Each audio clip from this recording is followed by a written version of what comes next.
Bismillahirrohmanirrohim. Assalamualaikum warahmatullahi wabarakatuh. Bagaimana kabarnya anak-anakku? Mudah-mudahan kalian sehat selalu ya. Anak-anakku, kali ini kita akan mempelajari tentang virus ya. Baiklah, Ibu akan sharekan dulu materinya. Nah, inilah materi kita yaitu tentang virus ya bersama Ibu Dr. Randa Rika Rahmayanti MPD, Guru Biologi SMA Negeri 3 Cimahi. Anak-anakku, inilah kompetensi dasarnya yaitu ada pada 3.4 menganalisis struktur, replikasi, dan peran virus dalam kehidupan. Jadi ada 3 kategori yang akan kita pelajari ya. Yang pertama itu menganalisis struktur dulu, yaitu yang pada saat sekarang kita bahas ya. Nanti berikutnya yang replikasi dan peran virus dalam kehidupan itu nanti akan dibahas pada pertemuan berikutnya.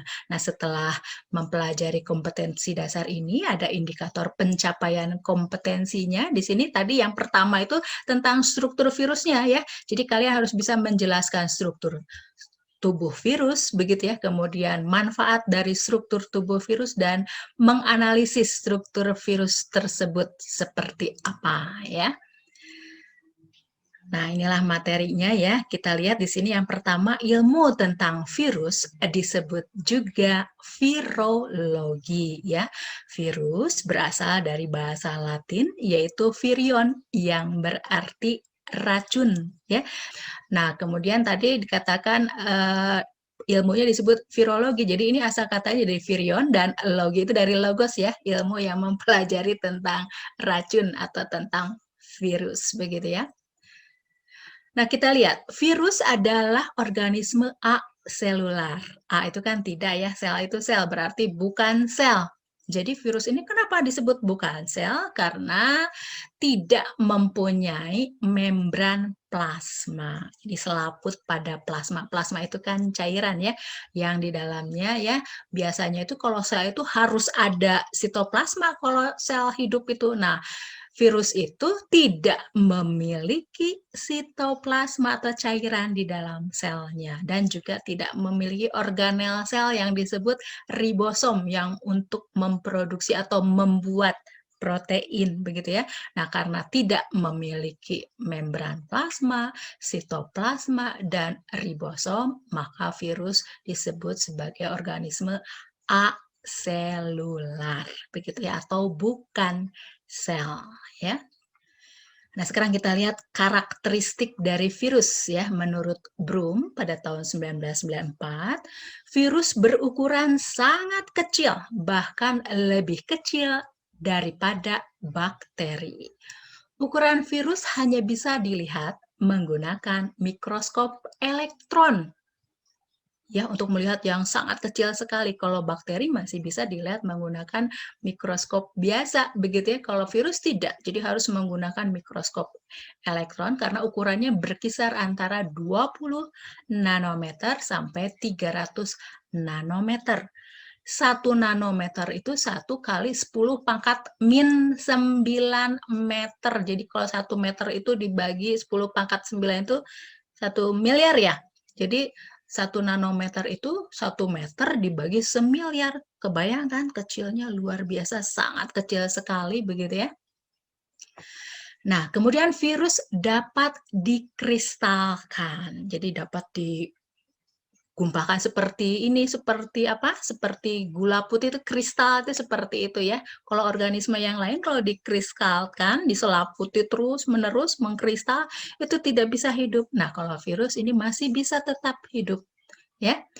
Tetapi apabila berada pada sel dan jaringan hidup, mampu mengadakan replikasi atau penggandaan. Jadi di sini ada ciri dari benda mati, yaitu dapat dikristalkan, ya. Kemudian ukurannya sangat kecil dan dia itu sangat kecil dan tidak dikatakan sebagai sel tadi ya, sehingga disebut organisme aselular, maka disebut benda mati.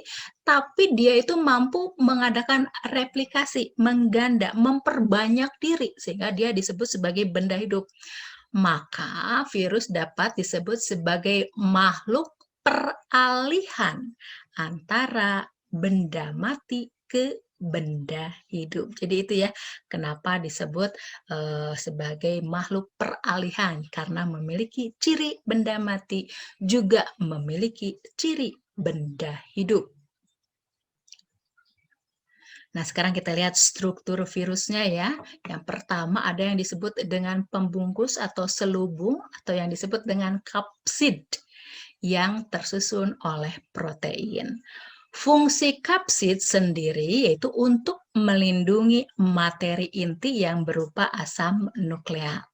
Kemudian yang kedua yaitu bahan inti yang terdiri dari asam nukleat atau DNA ya, singkatan dari deoksiribonukleik acid, atau RNA saja, singkatan dari ribonukleik acid ya.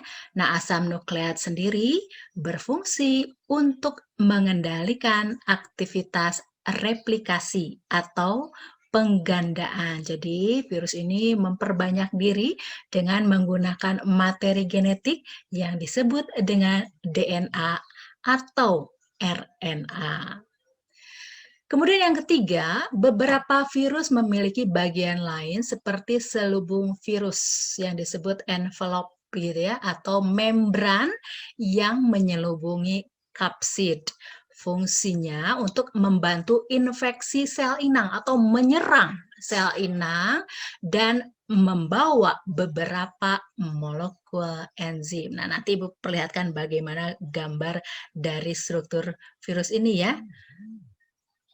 Nah, ini struktur tubuh virus gambarnya ya. Contohnya pada virus influenza seperti ini ya. Di sini ada protein, kemudian tadi materi genetiknya, pembawa sifat keturunannya yaitu RNA saja. Di sini misalnya ya. Nah, ini ada kapsid ya, selubung pada bagian virus dan di luarnya ada envelope yang melindungi kapsid itu ya, atau sampul disebutnya, yang berfungsi untuk menginfeksi sel inang yang akan ditumpanginya, begitu ya. Kemudian ini ada bentuk yang seperti ini ya, yang disebut dengan seperti huruf T begitu ya, yaitu bakteriofag. Fag itu memakan, bakteri itu bakteri. Jadi virus ada yang memakan atau menyerang bakteri ya, contohnya seperti ini bentuknya. Nah, ini kapsidnya, selubungnya yang di luar itu ya, yang melindungi dari DNA yang pembawa sifat keturunan itu ya untuk replikasi. Kemudian ada lehernya, ada selubung ekor, ada papan dasar dan serabut ekor untuk bergerak. Nah, ini bentuk yang lain ya, ada yang berbentuk seperti helix.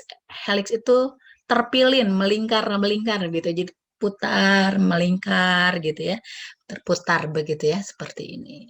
Dan ada yang berbentuk polihedral, jadi banyak sisi nih, poli itu banyak ya.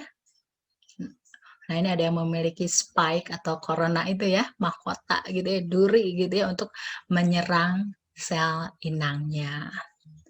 Nah, ini yang lagi ramai sekarang dibicarakan karena menimbulkan pandemi di muka bumi ini ya, yaitu dari virus COVID-19 ya, coronavirus disease yang ditemukan awalnya tahun 2019.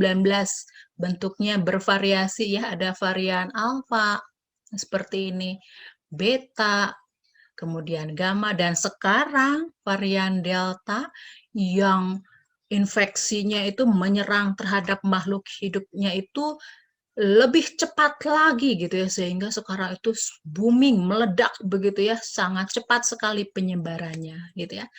Nah, kenapa ya banyak varian baru bermunculan sekarang? Kalian pelajari, searching ya, kenapa bisa muncul seperti itu. Nah, ini tentu saja kaitannya dengan penyesuaian atau adaptasi dari virus tersebut ya.